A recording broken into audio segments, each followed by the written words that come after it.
Good morning, students. Today we are going to discuss about that second part of this chapter, surface chemistry, that is adsorption isotherm.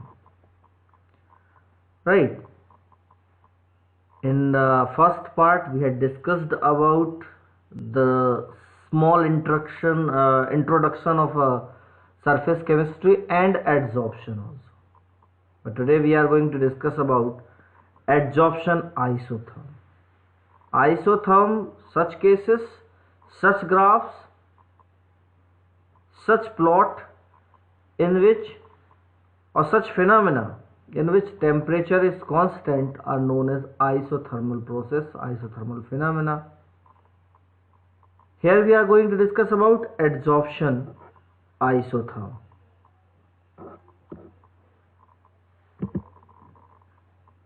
Adsorption isotherm. The variation in the amount of gas adsorbed by the adsorbent with pressure at constant temperature can be expressed by means of curve termed as adsorption isotherm. So here the amount of gas adsorbed by the adsorbent with pressure. There are two important isotherm, but in your syllabus one is only. I have mentioned in the next part, slide, small second isotherm also, but the main is Freundlich adsorption isotherm given 1909, and it is the relation between gas adsorbed by unit mass of solid adsorbent, which is called degree of adsorption, and the pressure at a particular temperature.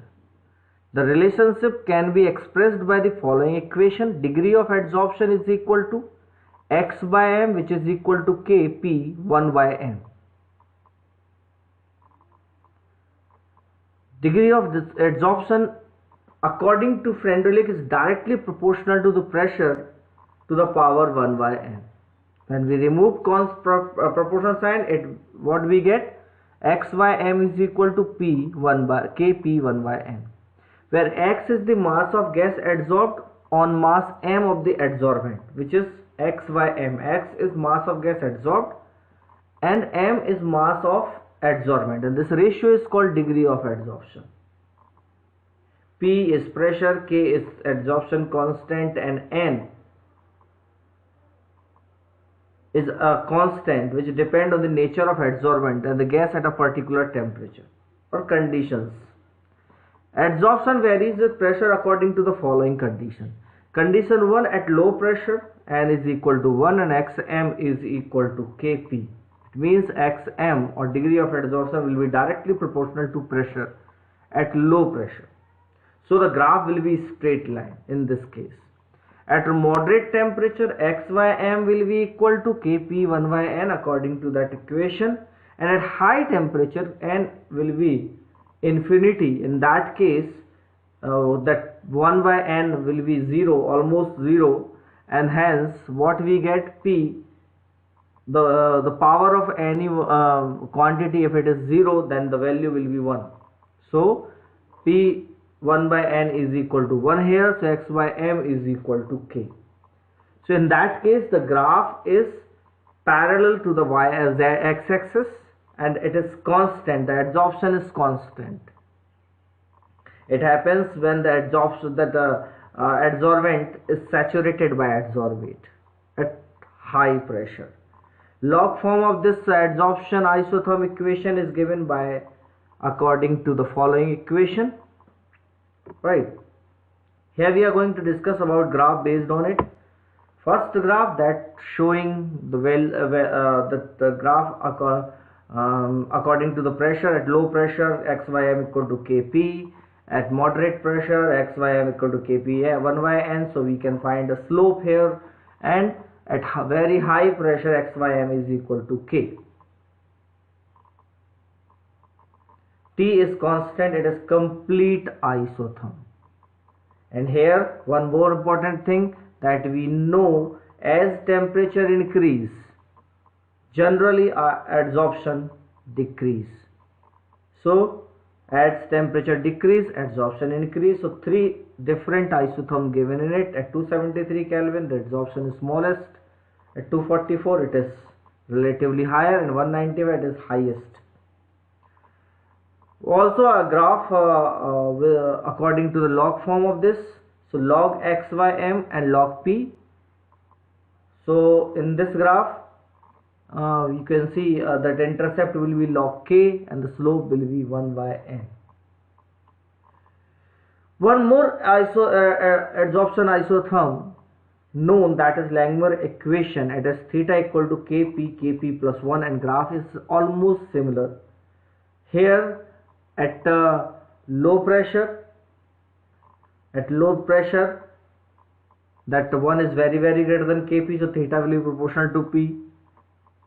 At moderate, this equation will be followed, and very high pressure, kp will be greater than 1. In that case, the theta is equal to 1 or constant, we can say, and theta is equal to xym. So it is small information regarding Langmuir equation also, and it is Langmuir adsorption isotherm also, right? Adsorption from solution phase is almost similar as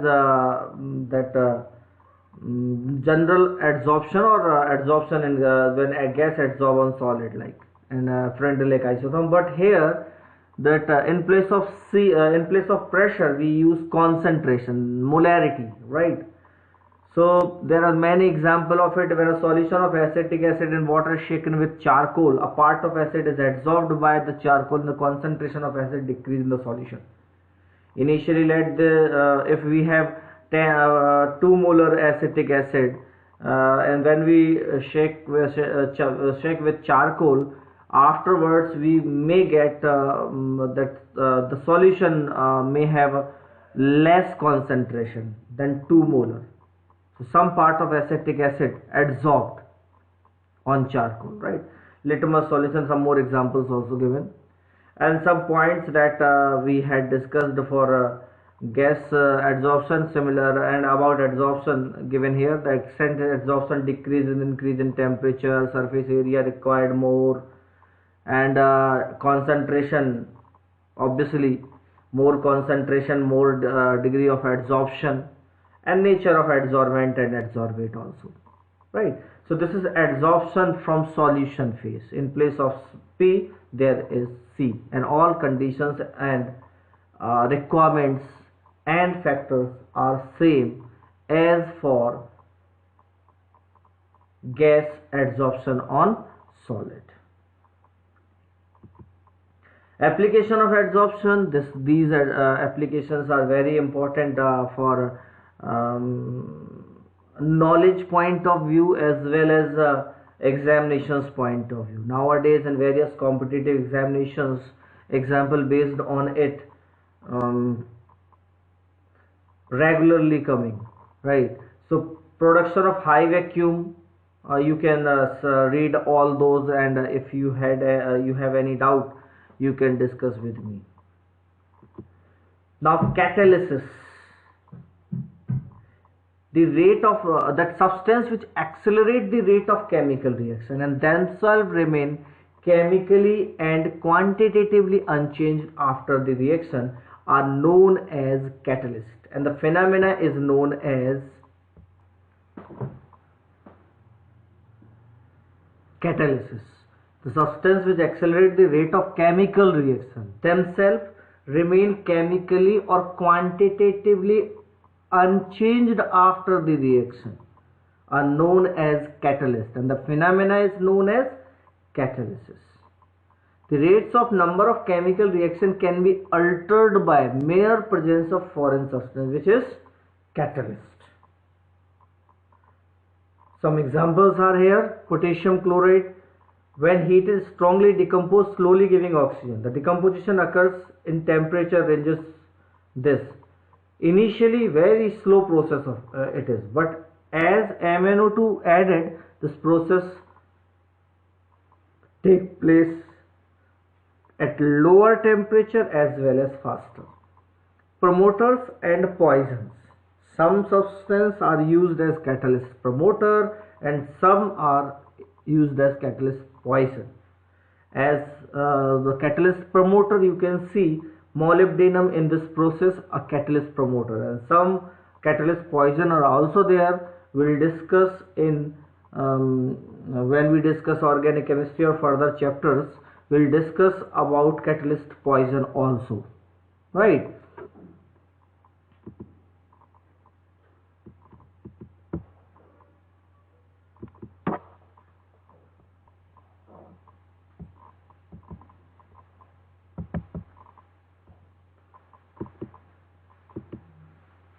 Type of catalysis.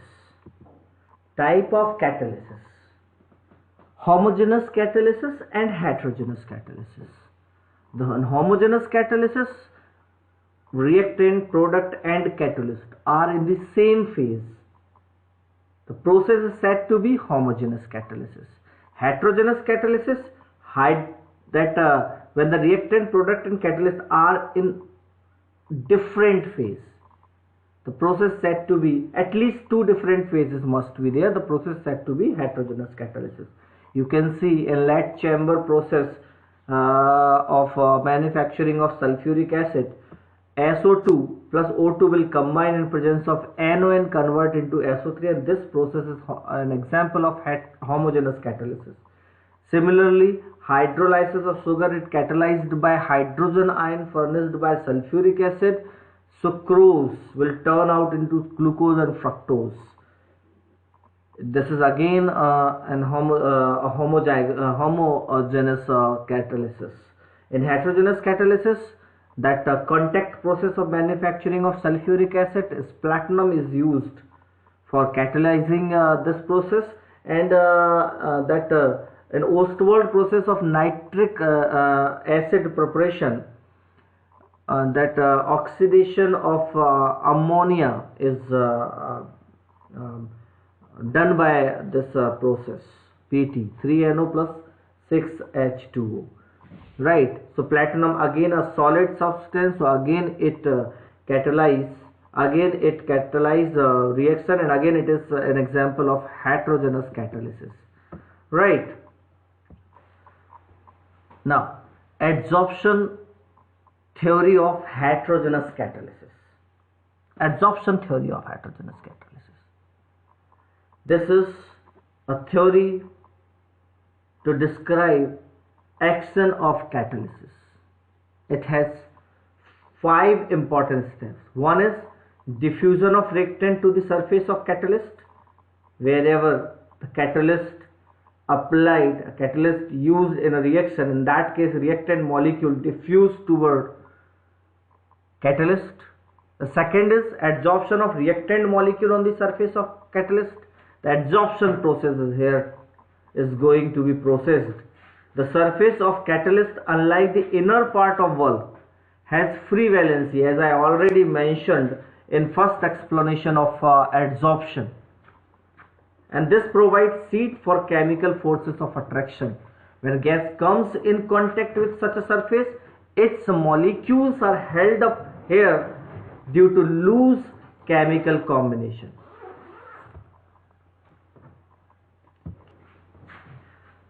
Okay, the third step is occurrence of chemical reaction on the catalyst surface through formation of an intermediate. This I already mentioned in that explanation. If different molecules are adsorbed side by side, obviously if the reactant molecule adsorbed side by side, they may react with each other, resulting in the formation of new molecule, and formed molecule may evaporate, leaving the surface of fresh reactant molecule, obviously. And this is called desorption of reaction product from the catalyst surface, and thereby making the surface available again for more reaction to occur, and diffusion of reaction product away from the catalyst. Obviously, that product which has more concentration on catalyst surface, they diffuse from there to other part of the process. Right, here we are going to discuss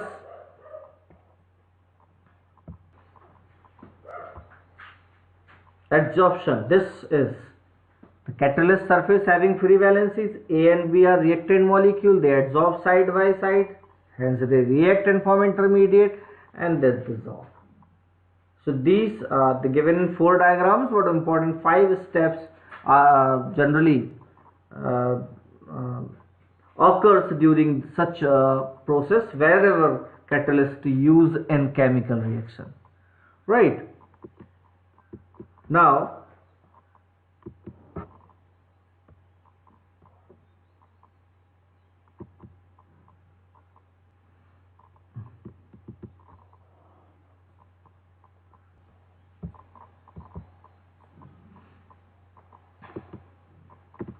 important features of solid catalyst. Important feature of solid catalyst. Number one is activity. Capability of catalyst to convert reactant molecule into product in limited time is termed as activity. The activity of a catalyst depend upon the strength of chemisorption to a large extent.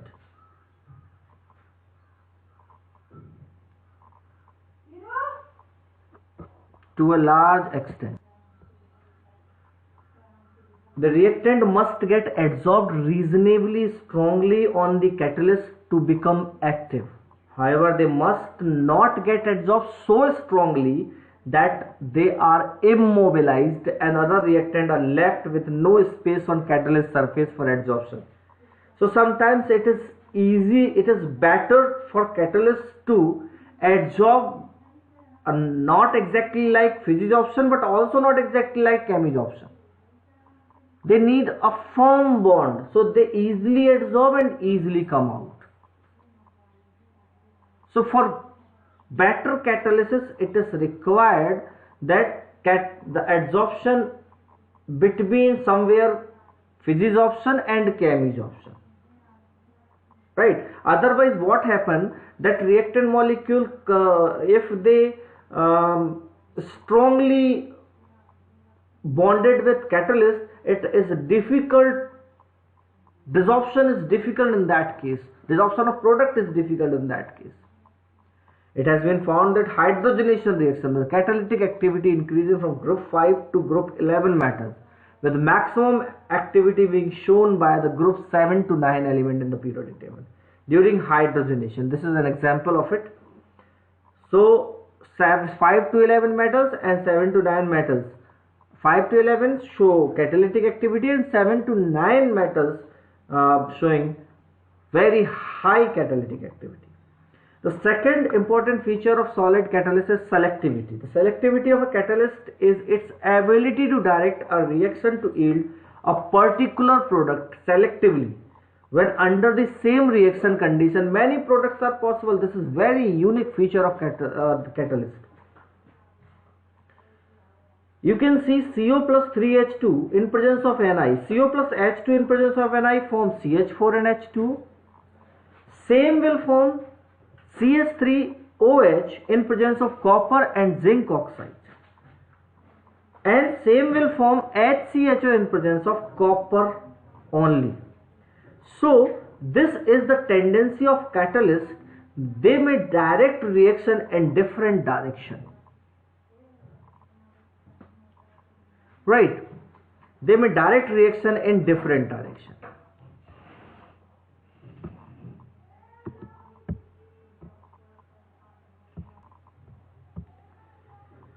Safe selective catalysis by zeolite. It is a unique example for that industrial chemistry. In industrial chemistry, it is used very much. The catalytic reaction that depend upon the pore structure of catalyst and the size of the reactant and product molecule is shape selective catalysis. Pore structure of catalyst. The pore structure provides large surface area for catalysis, and the size of reactant and product molecule is called shape selective catalysis. So the size and the pore structure all included in such a catalysis. It is zeolite, which is good safe selective catalysis, honeycomb like structure. It is microporous aluminosilicate with three-dimensional network of silicates in which some silicon atoms are replaced by aluminium atom, giving ALOSI framework. SiO2, as I already mentioned and you have learned in previous class in chapter P block elements, that carbon family. The reaction taking place in zeolite depend upon the size and shape of reactant or product molecule as well as upon the pores and cavities of zeolite. The zeolites are being very widely used as catalysts in petrochemical industry for cracking of hydrocarbon isomerization. ZSM5 nowadays is very popular for converting alcohol into petrol, gasoline. One more important thing is here enzyme catalysis. Enzymes are complex nitrogenous organic compounds which are produced by living plants and animals. This is biocatalyst. These are biocatalysts. They are actually protein. All enzymes are protein, but all proteins are not enzymes. Remember, actually protein molecule of high molecular mass and form colloidal solution in water. They are very effective catalysts. Catalyze numerous reactions, especially those connected with natural process. Numerous reactions that occurs in the bodies of animals and plants to maintain the life process are catalyzed by enzymes. In human body, in living's body, there are many metabolic reactions. Some are anabolic, known as synthesizing reactions. Some are catabolic, those are destructive reactions. And all required enzymes for their functioning.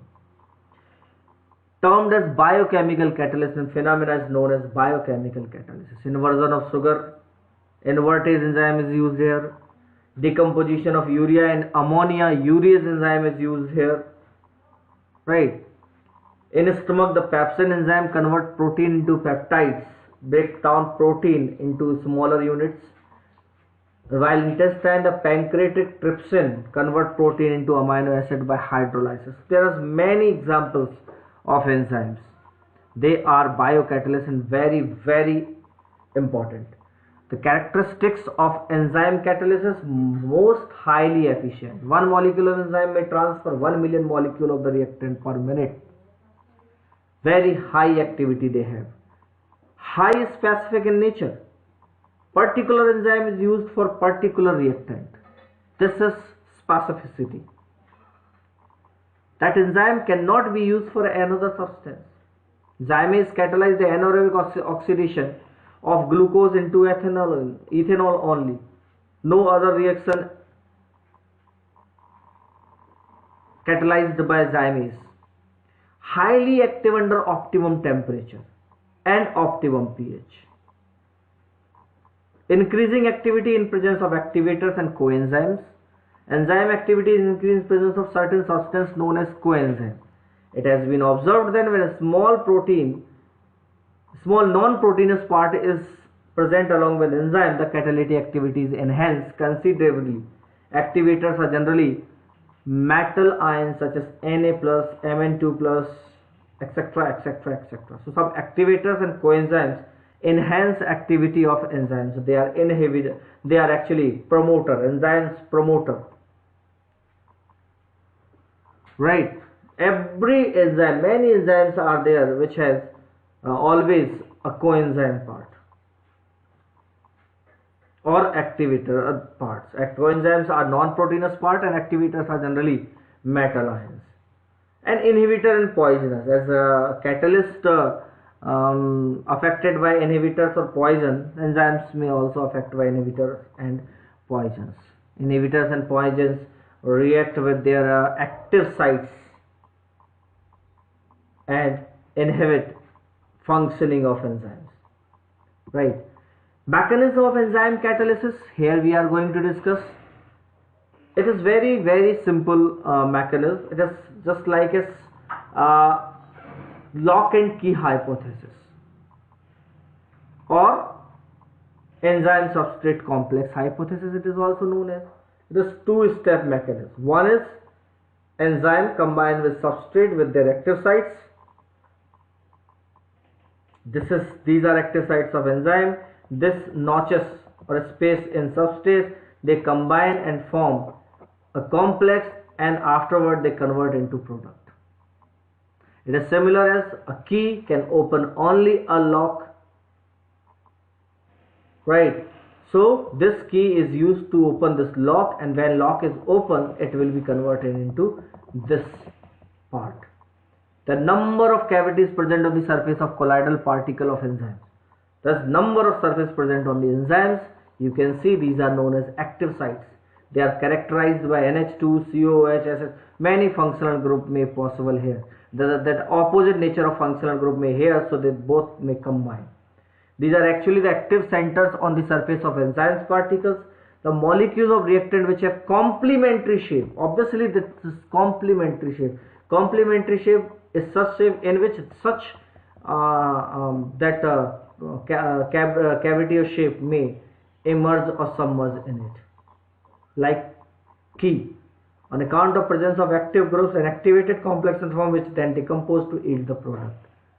So the simplest is binding of enzyme to substrate to form activated complex and decomposition of activated complex to form product. So simple it is, right? So this is all about this part of your chapter and all about adsorption also. Thank you for today.